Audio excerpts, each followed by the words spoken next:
제목은 죽은 영은 노력해도 소용없다입니다.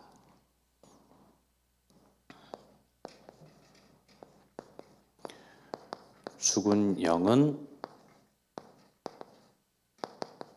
노력해도 소용없다.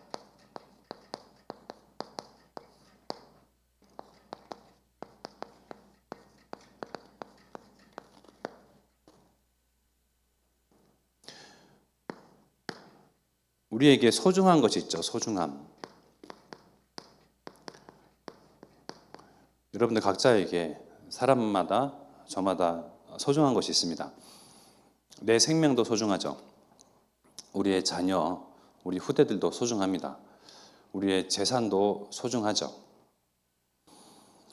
근데 이게 소중하다라고 평상시에는 느끼기가 쉽지 않죠. 우리에게 있는 이 생명이 그저 아침에 눈을 뜨고 자연스럽게 당연하게 어제도 그랬던 것처럼 오늘도 마찬가지로 호흡을 합니다.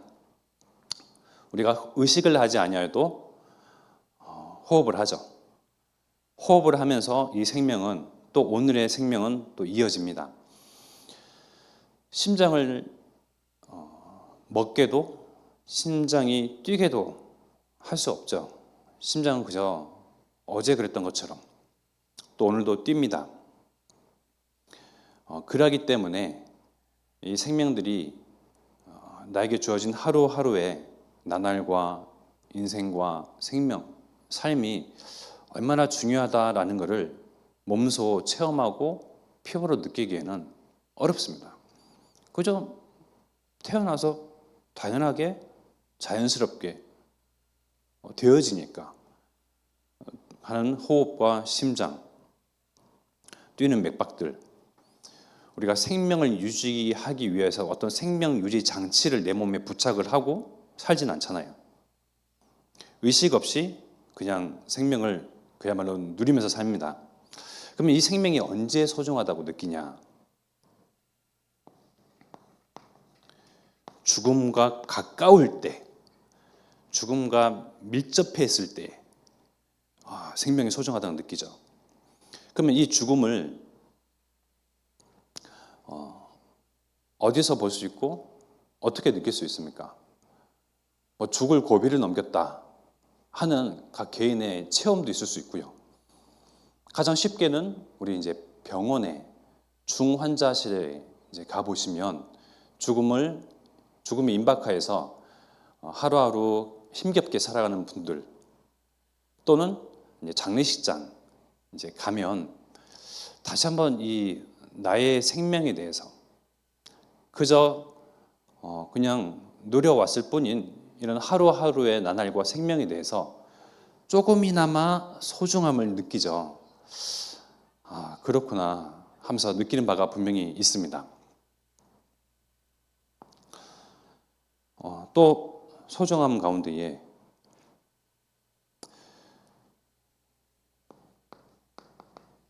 이 깻잎 한 장의 소중함 여러분들 느끼십니까? 깻잎 한 장의 소중함 흔하잖아요. 흔하디 흔한 깻잎 반찬이지 않습니까? 이제 이 깻잎 한 장이 저기 외국에 나가서 외국 생활을 하다 보면요, 깻잎 한 장의 소중함을 느낍니다. 우리나라에서야 깻잎 흔하지 않습니까? 해외에 나가면 깻잎 많이 있을 거라고 생각하시잖아요. 없어요. 외국 사람들도 깻잎이 뭐냐고 이렇게 막 굉장히 궁금해하고요. 심지어 못 먹는 사람도 있습니다. 외국에서 조금 생활을 하다 보니까요, 깻잎 한 장이 얼마나 소중한지요. 깻잎 씨앗을 한국에서 가져와서 어디에든가 뿌려서 키우는데 마음이 조마조마합니다. 깻잎을 그 생 깻잎 간장 양념에 착 뿌려가지고 또는 착 졸여가지고 또는 갖가지 방법이 있지 않습니까? 그래서 그 하얀 우리나라 쌀도 아니에요. 그냥 그 나라에서 나는 쌀 거기다가 이제 김이 모락모락 나는 그런 쌀밥 위에 깻잎 한 장, 정말 경건한 마음으로 이렇게 착 싸서요. 음미합니다. 음미. 그래서 이 간장에 절여진 깻잎 한 장의 그 소중함. 그러니까 없을 때, 풍요롭지 못할 때 느끼죠. 또 우리 이 물질 돈은 언제 소중하다고 느낍니까? 내가 가난할 때. 우리 가족은요. 우리 소중한 부모님, 우리 형제 자매, 우리 피부치, 가족은 언제 소중하다고 느끼죠? 아까 권사님 모시고 오면서 지훈이 이제 뭐 어젠가요? 그저께인가요? 이번에 전역했다고 그러시더라고요. 군대 가면 가족의 소중함을 느껴요. 내가 전역하면 제대할 때 어머니 아버지에게 효도 다 하고 늘 괴롭혔던 동생 이제 잘해줘야지. 큰형님이 빨리 군대 갔으면 좋겠지, 현수야. 그렇게 느껴. 군대 가면 우리 동생 맛있는 거 사주고 용돈도 주고 내가 그동안 잘 못했구나. 이제 내게 없을 때에 함께 하지 못할 때에 느끼죠. 근데 이제 또 전역하면 다시 원래 상태로 원래 인간으로 돌아옵니다. 뭐 사람마다 다르겠지만 그러더라고요. 그래서 이 소중함을 느끼는 것들은 생명은 죽음과 가까울 때에 뭐 물질이나 돈 같은 거는 내가 가난하고 궁핍하고 그럴 때에 소중함을 느낍니다. 그래서 일상에서는 이러한 것이 흔하게 여겨지는 것들이 쉽게 소중하게 여겨지지 않죠. 하나님이 우리에게 주시는 참 생명, 여러분들은 어떻게 이것을 소중하다, 하루하루 연명해 가는 나의 나날들, 인생, 예수 그리스도를 통하여서 다시금 나를 새로운 피조물로 살리시고 이미 구원받은 그런 나의 영적인 상태, 하나님이 임마누엘로 나와 함께 하시고 내가 기도할 예수 그리스도 이름의 권세를 사용하며 기도할 때마다 천군과 천사 동원되어지는 그런 특권과 신분과 권세에 대한 소중함, 이 참 생명에 대한 소중함을 우리는 어떻게 느껴볼 수가 있겠습니까? 언제 느껴볼 수가 있죠? 현장을 볼 때요. 그렇게 노력을 해도 안 되어지는 사람들, 그 영적인 상태, 그 영적인 신분, 노력하지 아니하여도 나보다 더 풍요롭고 풍족하게 사는 사람들의 그 허망한 영적인 상태, 그러한 현장을 두고 볼 때에 나에게 주신 이 참 생명이 하나님의 은혜로 되어진 것이구나. 내가 그전에는 그렇게 노력을 하고 하나님 만나려고 하고 열심히 종교 생활을 하면서 뭔가 원활하게 잘 풀려보려고 했지만 그리스도를 모른 채로 종교 생활을 했던 것과 지금은 하나님의 은혜로 그리스도를 깨닫게 하신 그 이후 내게 무응답이라 할지라도 그리스도가 내게 전부이니, 내게 열매가 없을지라도 그리스도가 나에게 열매요, 나의 응답이요, 내게 유일한 만족이며 그리스도로 충만한 그리스도의 증인으로 하나님이 나를 은혜 주셨구나. 현장과 현장에 있는 사람들을 볼 때에 거기에 대한 소중함을 느끼게 되죠. 그래서 우리가 신앙생활을 하다가요, 복음을 가지고 복음을 알지만 교회는 나오지만요, 그 뭐랍니까? 그 뭐 좀 어려운 말로 매너리즘이라고 하잖아요. 그냥 또 반복적인 신앙생활, 또 그냥 평범하게 지나가는, 또 그냥 규칙적으로 되어지는 신앙생활 가운데에 이것이 소중함을 모르고 그냥 막무가내로 신앙생활을 할 때에 우리가 영적 문제로 또 괴로워하고 고통받고 있을 때에 하나님의 무응답과 그런 열매 없음에 또 낙심하고 있을 때에 우리는 시선을 어디에 돌려야 됩니까? 나의 상태보다는요, 안 되는 나의 모습보다는요, 이 현장으로 자꾸 시선을 돌리면요, 또 하나님의 은혜, 하나님의 참 사랑 또 발견할 수가 있습니다. 나는 거저받았지만 저 사람들과 현장에 있는 사람들은 저렇게 사단에게 장악되어서 몸도 마음도 생각도 영혼도 정말 모든 것이 사단에게 빼앗겨 있구나. 나는 안 되어준 줄 알았고 늘 낙심의 상태이고 거저받은 은혜, 그런 소중함을 모른 채로 또 매너리즘에 빠져서 반복적이고 습관적인 신앙생활, 종교생활로 빠져가는 가운데에 현장을 보니 그리스도가 얼마나 중요하고 그리스도를 알게 하신 이 지혜가 정말 모든 세상에 쌓아놓은 지혜와 지식보다 가장 위에 있는 것이구나. 사람들 보고 또 죽어가는 영혼들을 보면 깨달을 수가 있죠. 그리고 우리가 현장을 봐야겠습니다. 죽은 사람이 움직일 수 없듯이 죽은 영은 노력해도 소용이 없습니다. 죽은 영. 우리가 현장을 볼 때 현장의 사람들, 우리의 친구, 또 가까이 있는 지인, 소중한 사람들을 볼 때에 죽은 영이라 보여야 합니다. 어떻게 해야 죽은 영입니까? 에베소서 2장 1절입니다. 하나님 말씀에 분명히 기록되어 있는 나에게 소중한 사람들의 그 영적인 상태와 신분입니다.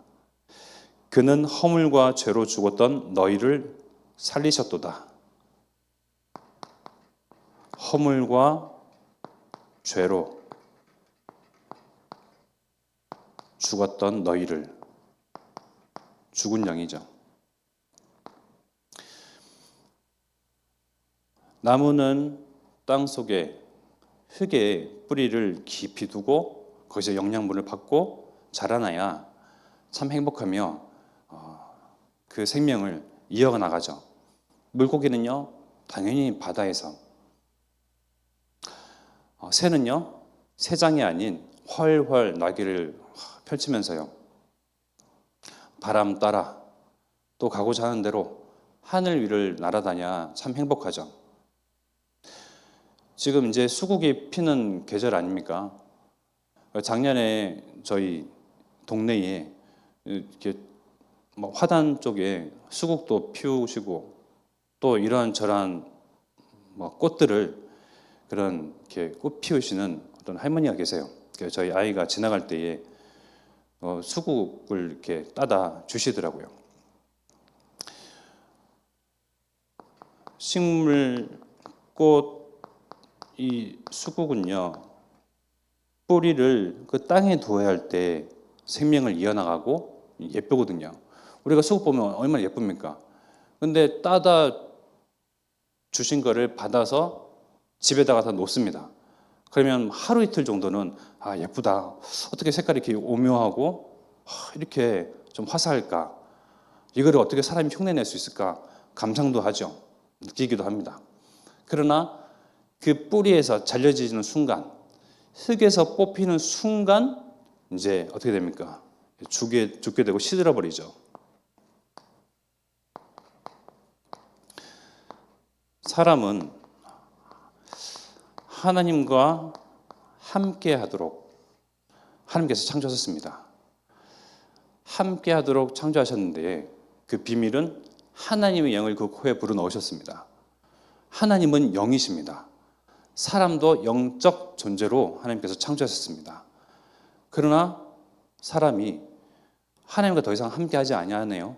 왜요? 그 마음에 교만한 마음이 들었습니다. 하나님을 대적하고 하나님 앞에, 말씀 앞에 대항하고 하나님처럼 되려고 했던 사단의 마음을 그대로 이어받아서 하나님 말씀 언약에 불순종하고 불신앙하고 하나님 앞에 범죄하게 되었죠. 그 죄로 말미암아 사람의 영은 죽음에 이르렀습니다. 뿌리가 땅 속에서 뽑힌 또 가지에서 잘려버린 그런 수국, 식물, 꽃과 함께 사람의 영도 하나님을 떠나버렸으니 더 이상 하나님의 그 영적인 존재로서 그 영의 힘을 공급받지 못하고 죽어버린 그런 허물과 죄로 죽은 영으로서 사람은 이 땅 가운데 살아가게 됩니다. 그래서 죽은 나무 식물이 아무리 노력을 해도 그 생명을 또 하루 연장해 나가고 연명해 나가고 영위해 나갈 수 있습니까? 아니죠. 이제 잘리자마자 뽑히자마자 이제 시들어가는 거죠. 당장은 화사해 보이고 예뻐 보이도요. 그때부터 시들어가는 겁니다. 사람도 태어나자마자 이제 늙어간다 하잖아요. 사람이 제 아무리 노력을 해도 스스로의 노력으로도 그 영을 살릴 수가 없습니다. 그리고 타인의 도움으로도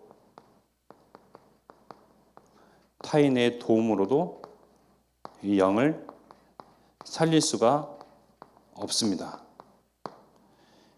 이미 허물 하나님을 떠난 그 즉시 영은 죽어버렸습니다. 사망의 상태 가운데 놓여 있는 그런 사람이 자기의 영을 살려볼 거라고 아무리 어떠한 것으로도요 살릴 수가 없는 것이죠. 아무도 사탄을 이길 영웅을 이 땅 가운데 하나님께서는 보내지 아니하셨습니다. 하나님께서는 사도행전 14장 12절 말씀과 같이 천하 사람 가운데에 그 어떤 영웅도 어떠한 인물도 우리가 알고 있는 그 훌륭한 위인들도 하나님을 만나는 그런 길을 누구도 제시해 줄 수가 없습니다. 또 구원에 이를 만한 그 어떠한 이름 우리에게 주신 바가 없습니다. 오직 예수 그리스도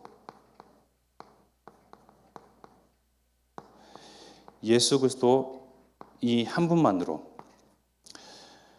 하나님을 떠나자마자 바로 사단에게 장악되어 있는 그러한 사람의 운명과 사주팔자 거기서 해방시키시고 포로된 그런 신분과 상태에서 자유케 하시고 또 죽어버린 그런 영을요 오직 예수 그리스도만이 살리시며 또 예수 그리스도만이 죄사함, 예수 그리스도만이 하나님 만나는 유일한 길, 예수 그리스도만이 참 진리요, 예수 그리스도만이 우리에게 생명을 주시는 유일한 그 이름입니다. 저와 여러분들이 받은 이 구원의 은혜는요, 성경에 나와 있던 것처럼요, 하나님의 은혜이며 선물입니다. 우리가 노력했고 타인의 도움을 받아서 스스로 제 아무리 그 영을 살려볼 거라고 인공호흡을 하고 심장을 두드리고 어떤 갖가지 노력을 해도요 살릴 수가 없는 것이 영입니다. 그러나 하나님은 우리에게 오직 예수만이 참 길이요 진리요 생명이고 구원자 되시며 죄와 저주에서 해방시킬 수 있는 유일한 여자의 후손 메시아 임마누엘이라 하리라 할 그 그리스도이심을 예수이심을 하나님 우리를 알게 하셨습니다. 이것이 인정이 되어지고 내 마음속에 확장이 되어지고 믿어질 때에 비로소 우리의 죽은 영은 참 생명을 얻게 됩니다. 나의 그런 영적인 하나님이 주신 그러한 신분과 은혜로 말미암아 구원하신 그 놀라운 하나님의 역사가 정말 감이 안 온다. 그것이 얼마나 소중한 것인지 잘 모르겠다 할 때는 상대적으로 죽어있는 영적인 상태, 그 현장 그리고 친구, 지인들을 보면 알 수가 있죠. 저렇게 사단에게 정말 그 인생 끝까지 사단은 정말 벼랑끝 그 인생 정말 거기서 딱 떠미는 순간까지 운명과 사주팔자 가운데 딱 가둬서 포로로 그의 노예로 속국으로 종으로 그렇게 살게 하며 가두며 마귀에게 눌린 그런 상태 속에서 살아가게 하는구나. 혹은 부자이며 혹은 영웅이고 혹은 위인이라 할지라도 끝까지 하나님을 모르는 그 지식 그것을 충만하게 하여서 정말 구원의 구자에도 정말 접근할 수 없도록 스스로로 충분하고 스스로의 능력으로 만족하고 나 중심으로 기뻐하는 그런 영적인 상태. 저렇게 하느냐면 모르게 하는구나. 누가? 흑암과 혼돈과 공허의 주인공 사단 마귀 귀신이 세력들이요.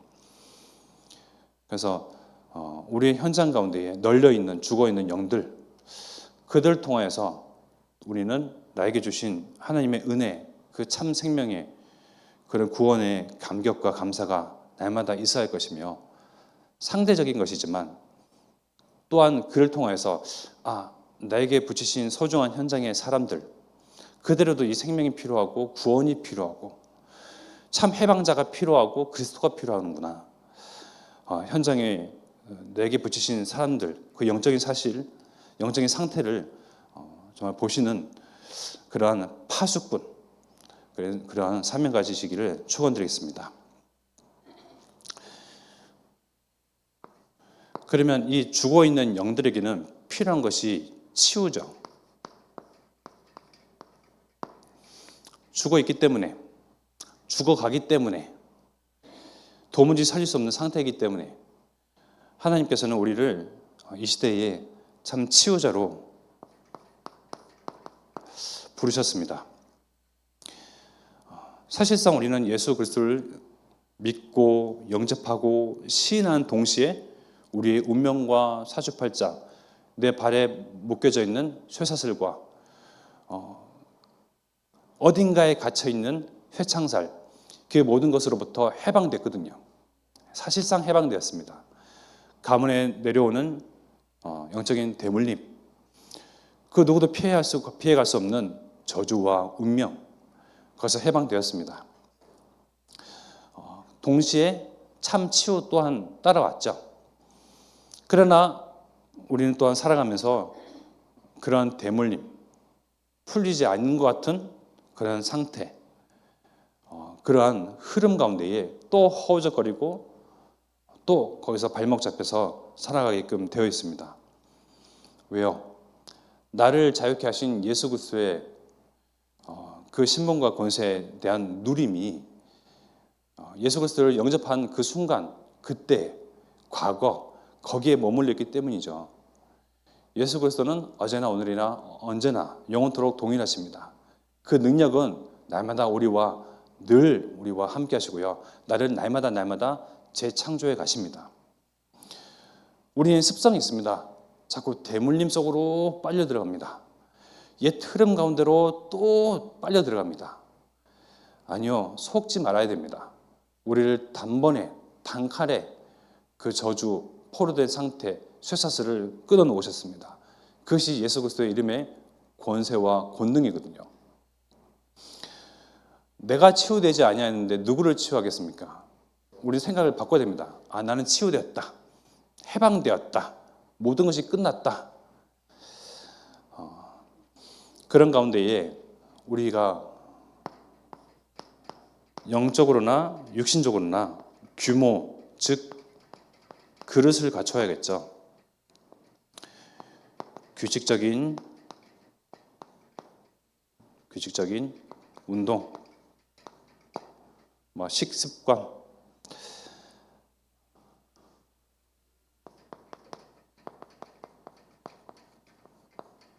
중요하거든요. 왜? 우리는 치유자입니다. 사람들 앞에 눈으로 보여지는 치유자이며 또 사실상 그리스도께서는 모든 걸 끝내셨는데 우리의 옛 습성, 습관, 흐름, 대물림은 어떻습니까? 나는 안 되는가 보다. 스스로를 막 자포자기하게끔 만들죠. 막 내가 어긋난 그러한 불규칙적인 식습관 통해서 스스로의 어떠한 규칙, 어떠한 스스로의 삶의 리듬을 막 망가뜨려 갑니다.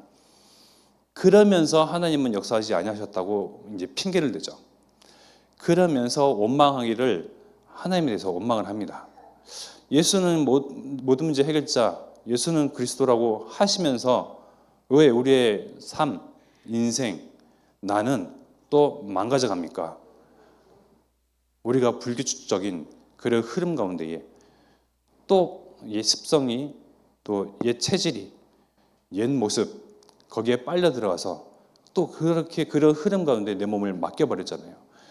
우리는 이 시대의 치유자로 정말 빛을 발하는 망대로 하나님께서 우리를 세우셨습니다. 그러한 정체성과 정체성을 가진 자로서요, 우리의 삶의 규모와 그릇을 스스로 준비해야죠. 기도, 또 식습관, 모든 것 그냥 되어지는 것이 아니라요, 하나님은 하고자 하는 마음을 가지면 또 이유를 가지고 도전할 때에 위에서 주시는 힘으로 하나님께서는 도우시고 쉬지 아니하시고 내버려 두지 아니하시고 방치하지 아니하시고요, 우리가 그러고자 할 때에, 전도자로 쓰임 받고자 할 때에, 증인으로 쓰임 받고자 할 때에, 제자로 쓰임 받고자 할 때에, 그러한 교모와 그릇을 가져고자 할 때에 하나님께서 도우시는 거거든요. 내가 하는 것, 내가 할 수 있는 시간은 24절. 내가 모든 노력을 다해서 규모를 갖춘다고 24시간 모든 것을 활용하더라도 세상 사람들이 노력했던 그 24를 뛰어넘을 수는 없습니다. 그러나 플러스 1시간 더해서 하나님의 역사는 25의 역사로 드러나죠. 네, 좋습니다. 우리가 내가 할 수 있는 건 모든 것 100%다 해봤습니다. 사람들은 다 100%의 노력을 합니다. 공부도, 직장에 대한 그런 기능도, 업도 열심히 하는 사람들은 100% 하죠. 진짜 100% 하는 사람 우리가 이길 수 있겠습니까? 그러나 나의 100%를 넘어서 하나님은 내가 하고자 할 때에 300%의 열매와 역사, 능력으로 함께 하시는 거거든요. 내가 24를 했지만 하나님 25의 결과를 내게 하십니다. 내가 100%를 하게 되면 하나님은 300%의 그런 열매와 역사와 그런 능력으로 함께 하신다니까요. 그러나 100도 안 되고 24도 아니고요, 찔끔 해놓고 그냥 조금 내가 노력해놓고 그래 사명 받아, 이해했어, 내가 증인으로 서고자 해, 결단해야지. 40일 하기도 전에 넘어지죠. 누가 그걸 잘합니까? 제가 그걸 잘하거든요. 40일 하기도 전에도 이미 마음속에 져버렸어요. 사단에게 질 마음을 탁 털어놓고요, 도전조차 하지 못하는 나 자신. 그러나 우리가 나의 스스로의 어떤 채찍질과 노력과 열심으로 규모와 그릇과 또 제재와 내가 바라는 그러한 증인의 그런 모습들을 갖출 수 있겠습니까? 참 치유자로서의 모습을 갖출 수 있겠습니까? 하나님이 능력을 더하신다니까요. 영적인 원리입니다. 내가 마음을 이곳에 두고 하고자 하는 규모와 조금만 생각을 하면요, 저희 이제 사모님이 그럽니다.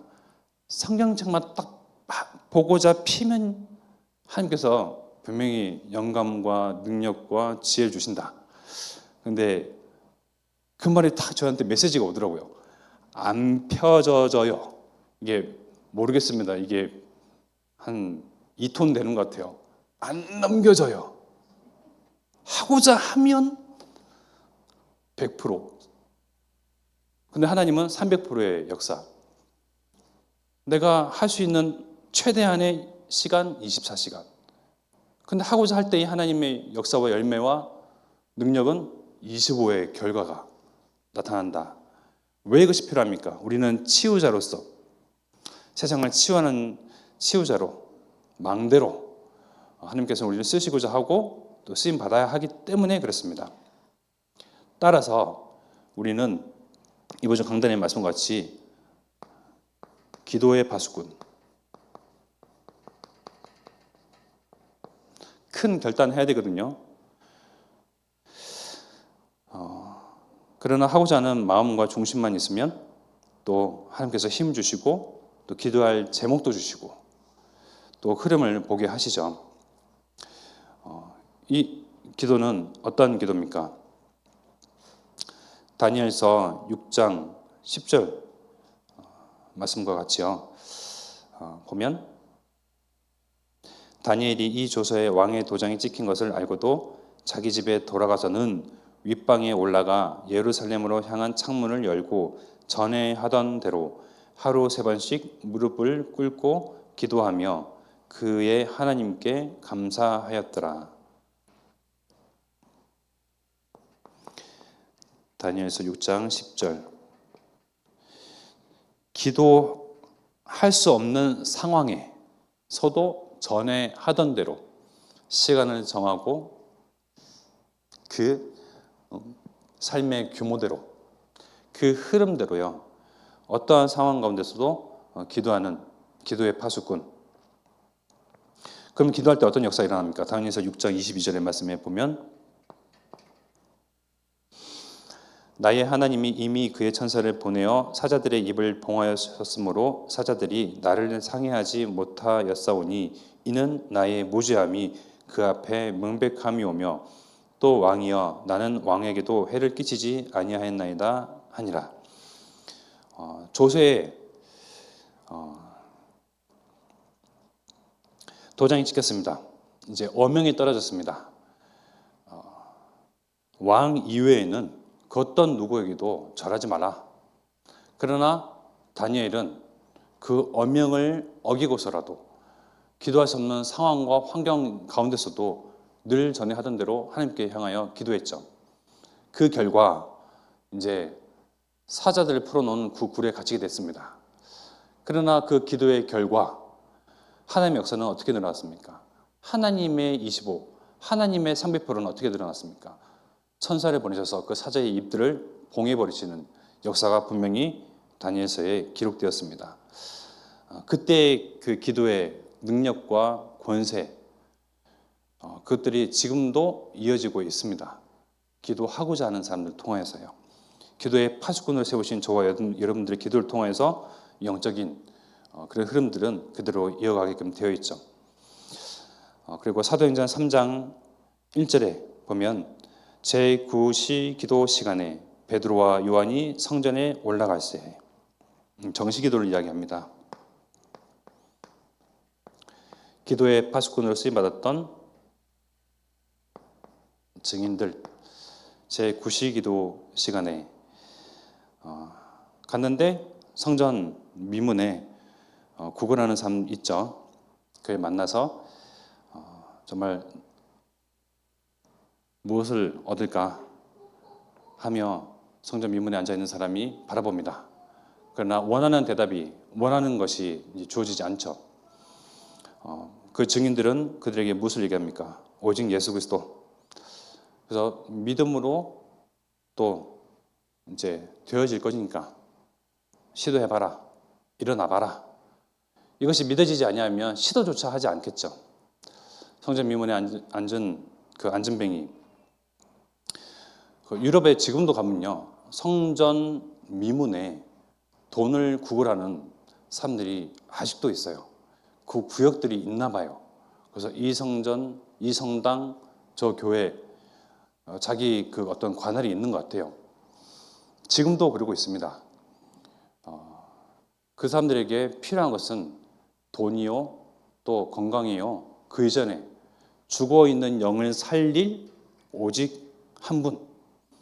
다른 이로서는 그 포로에서 그러한 영적인 신분 가운데서 살릴 수가 없죠. 오직 예수 그리스도.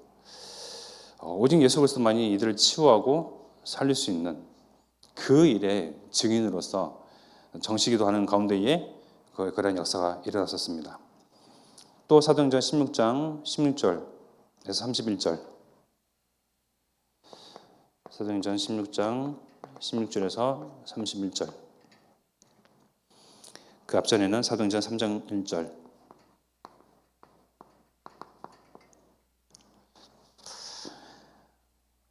우리가 기도하는 곳에 가다가 점치는 귀신 들린 여종 하나를 만나니 점으로 그 주인들에게 큰 이익을 주는 자라. 바울이 기도하러 가는 그런 가운데에 그 마음에 정해져 있는 그런 규모, 흐름, 그 중심 따라서 하나님은 역사를 갖다 붙이시고요. 열매를 갖다 붙이셨죠.